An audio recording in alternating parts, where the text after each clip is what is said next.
você tem uma postagem no Instagram, né? Que traz aí os 5 mitos sobre a Reforma Protestante. E eu queria trazer isso aqui para o pessoal.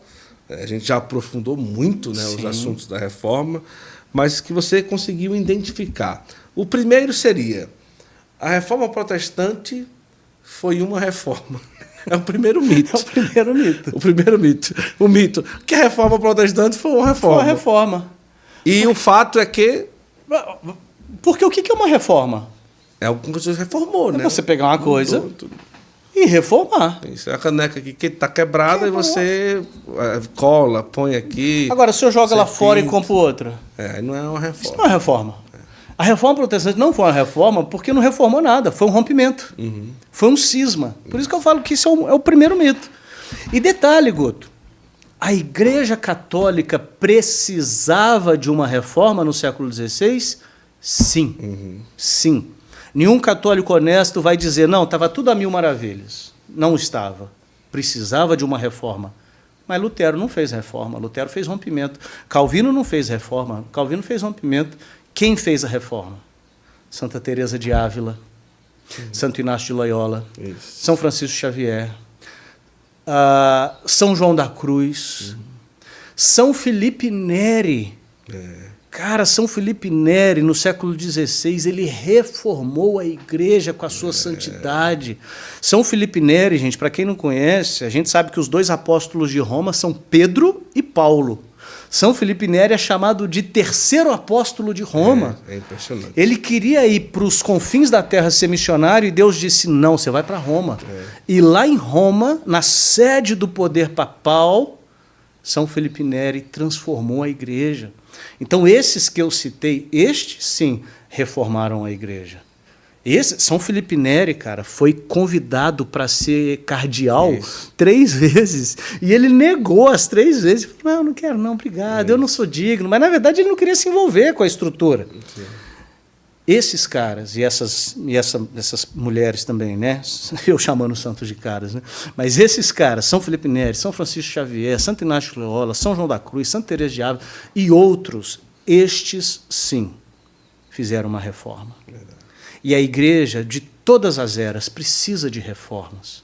Reforma é bom, reforma é necessário, reforma é um sopro do Espírito Santo que renova a igreja.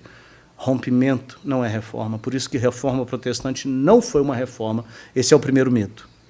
O segundo seria que as denominações protestantes discordam apenas em questões periféricas, mas concordam naquilo que é essencial. Realmente é um mito. É um mito. É um mito, e é um mito, assim, recentemente, um pastor protestante a quem eu respeito muito, que é o reverendo Augustus Nicodemos, ele fez um post nas redes sociais dele que me estranhou muito. Ele disse que existe verdadeira unidade no protestantismo e existe divisão no catolicismo. Ele falou que no protestantismo tem verdadeira unidade. Por quê? Porque os protestantes creem na mesma coisa, assim, no que é essencial. Mas nos católicos tem divisão, porque tem a ordem dos cistercienses, a ordem carmelita, a ordem franciscana, tem a renovação carismática, tem a teologia da libertação. Não, alto lá. Alto lá. Vamos falar dos católicos aqui.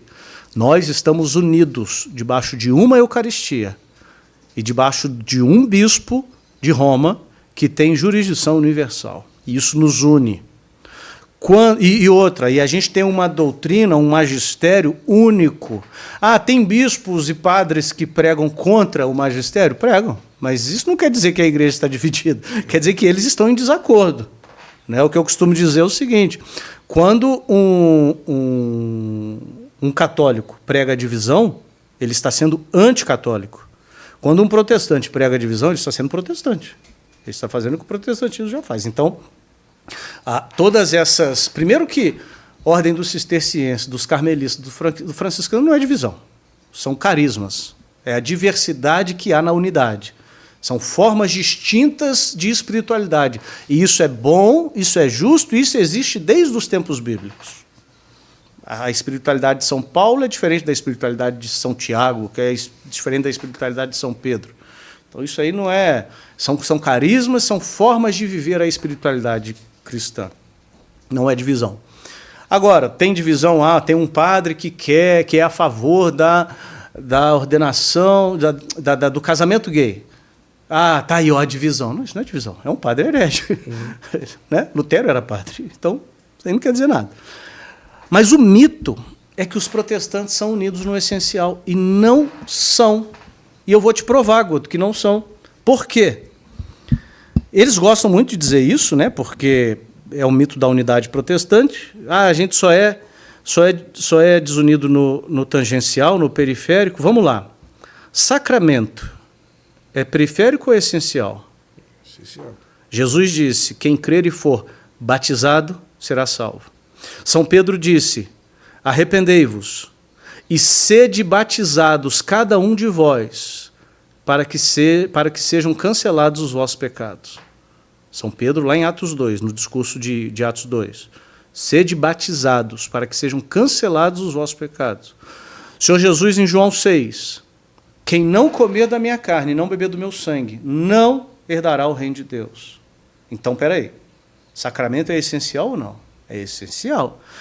Se a pessoa não acredita que comer da carne e beber do sangue é transubstanciação, tudo bem, isso é um outro assunto, mas o fato é, o sacramento é essencial. Os protestantes não concordam sobre os sacramentos. Não existe uma unidade sobre isso. Não existe. Por quê? Como eu disse mais cedo, os protestantes mais históricos, eles creem na eficácia dos sacramentos. Os protestantes mais contemporâneos, e que são a maioria, como batistas e pentecostais, nem ao menos creem que existem sacramentos. Eles dizem que são meramente ordenanças. O presbiteriano calvinista diz que os sacramentos têm uma certa eficácia, que comunicam uma graça, é um meio de graça. O protestante batista vai dizer que não, que o sacramento é simplesmente um símbolo. O batismo é um símbolo do nascer de novo que aconteceu quando o sujeito aceitou Jesus. O batismo não causa o novo nascimento. O que causa o novo nascimento é aquilo que eu falei para você, o subjetivismo racionalista de levantar a mão e dizer eu aceito Jesus. E a Santa Ceia? A Santa Ceia, para o presbiteriano, é um meio de graça, comunica a graça. Para o batista, não. Para o batista, a Santa Ceia nada mais é do que um lembrete. Toda discordância não é simplesmente periférica. Não é um lembrete do que aconteceu na cruz há 2000 anos atrás. Até para encerrar, porque dava para falar de muitos outros assuntos nessa questão das discordâncias, mas João Calvino dizia que as marcas da verdadeira igreja são 3. A correta administração dos sacramentos, a pregação fiel das Escrituras e a disciplina eclesiástica. João Calvino. Ou seja, segundo o padrão calvinista, 90% das igrejas evangélicas hoje não são igrejas. Por quê? Porque não administram os sacramentos corretamente. Então, pelo próprio padrão calvinista, a maioria das igrejas protestantes de hoje não são verdadeiras igrejas. Por quê? Porque os sacramentos não são corretamente administrados, e Calvino dizia que uma das marcas da verdadeira igreja é a correta administração dos sacramentos. Então perceba que esse negócio de que os evangélicos estão unidos e existe aqui só uma diferença de prática ou de espiritualidade é um mito. Sim. Terceiro mito seria que a Igreja Católica é uma degeneração do cristianismo primitivo. E práticas como devoção mariana, oração pelos defuntos, intercessão dos santos, são inovações a posteriori. Esse é o mito da igreja fundada por Constantino. Isso. Né? A igreja foi fiel no século... Que a partir dali a igreja teria se corrompido. Exatamente. A igreja foi fiel no século I, II, III. No século IV, a igreja se corrompe. E só foi se organizar com Lutero. Com Lutero. E aí o que Lutero e Calvino fizeram foram retornar ao cristianismo do século I, II, III. Isso é um mito. É um mito muito fácil de ser desbancado, mas é um mito muito querido pelos protestantes. Os protestantes usam muito esse mito para falar de que eles não fizeram nenhum rompimento, eles só estão simplesmente retornando às origens. Mas por que é um mito? Primeiro, devoção mariana, a gente já vê no século III a primeira oração mariana por escrito, subtum presidium, a vossa proteção recorrendo, Santa Mãe de Deus.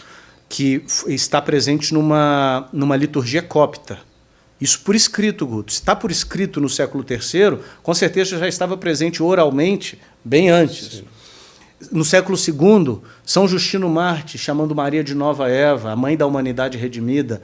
Santo Irineu de Lyon chamando Maria de Nova Eva, mãe da humanidade redimida.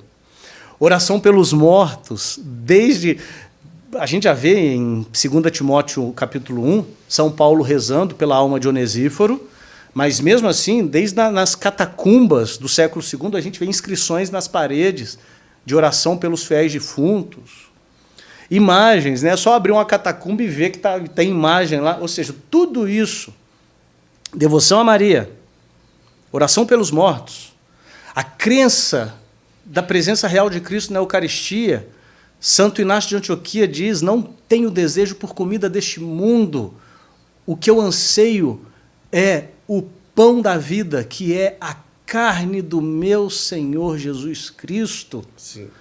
E eu só tenho sede pela bebida que me traz vida, que é o sangue do meu Senhor Jesus Cristo. E os gnósticos não creem nisso, porque eles não aceitam que o que comungamos é a própria carne de Cristo. Então, assim, a presença de Cristo na Eucaristia.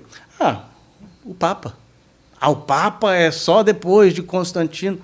A gente falou aqui mais cedo, Santo Irineu de Lyon, falando que a Igreja de Roma é a principal, isso, e listando os bispos de Roma desde sempre. Né? Enfim, eu poderia ficar aqui um tempão falando só disso. E outra, tem uma série, olha a incoerência, tem uma série de coisas que os protestantes aceitam que veio depois de Constantino. Uhum. Ora, as definições cristológicas, duas naturezas, 100% homem, 100% Deus, depois. União hipostática, isso é depois de Constantino. As definições e elaborações trinitárias, os dogmas trinitários. Até Constantino estava uma guerra com os arianos sobre se existia Santíssima Trindade ou não, se Cristo era divino ou se Cristo era uma criatura. Foi depois de Constantino que os dogmas trinitários foram definidos. Uhum. Aliás, o Concílio de Nicéia foi convocado por Constantino, porque ele queria que a guerra acabasse, que a brigaiada acabasse. O cânon das Escrituras, os 27... Vamos deixar o Antigo Testamento de lado, porque é outro assunto, mas os 27 livros do Novo Testamento, quem definiu isso? A Igreja. Quando? Depois de Constantino.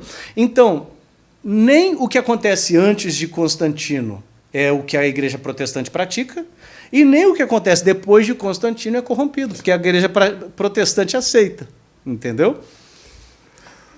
Nossa, é impressionante. Quando a gente vai ouvindo, né, a gente vai entendendo aqui, não é?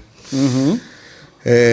Quarto mito. Os reformadores não queriam romper com a Igreja, mas eles foram excomungados devido à intransigência da Igreja. Isso eu já mencionei mais cedo aqui no podcast. Né? Esse é um mito que também os protestantes usam muito. Não, a gente queria fazer uma reforma, sim, mas a Igreja estava tão apodrecida, tão corrompida, que eles excomungaram aqueles que queriam a reforma, sim, né, e permaneceram no erro. Eu já vi até protestantes justificando biblicamente, né, que Jesus disse que não se pode colocar vinho novo em odres velhos.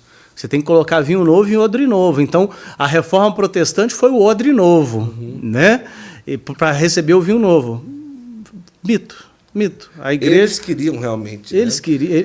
Você citou até, né? Eu citei. Algumas coisas que o próprio Lutero escreveu, né? Chamou o Papa de anticristo, chamou o Papa de sapo coaxante. Lutero chamou o Papa de sapo coaxante. Vai dizer aquele sapo coaxante... Educado, né? Educadíssimo, é um gentleman. Então ele chamou o Papa... Olha, eu não quero romper com a Igreja, mas eu vou chamar o Papa de anticristo e sapo coaxante. Faça-me um favor. Né? Eles que estão me excomungando. Eles estão me excomungando. Eu já disse. Só estou dando a minha opinião. Ele queimou a bula papal que tinha a excomunhão dele. Sim, né? sim. E a excomunhão dele só veio depois que a Igreja insistentemente buscou o arrependimento dele. Uhum. Insistentemente. O Papa mandou um cardeal conversar com ele para falar, cara, alguns pontos que você está alegando faz sentido, vamos conversar.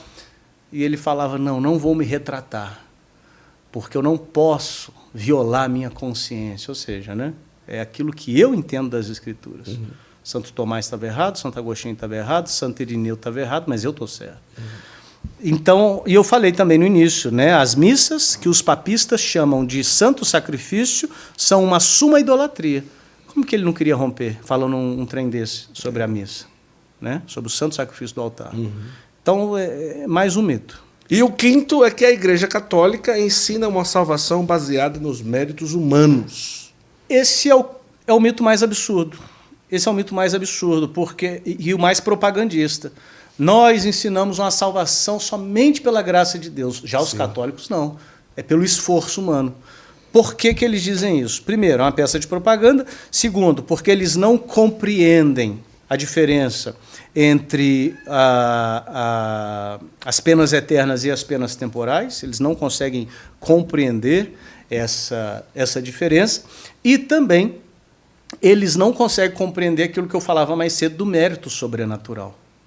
É óbvio que nós somos salvos pela graça de Deus.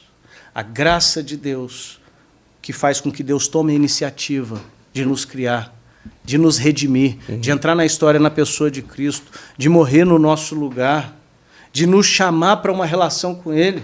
É óbvio.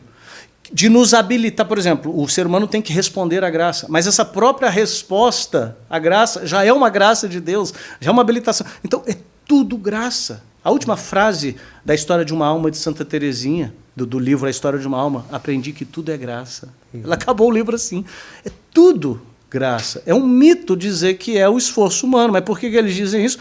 Porque eles não entendem o que é mérito sobrenatural, eles não entendem o que é mortificação, né, para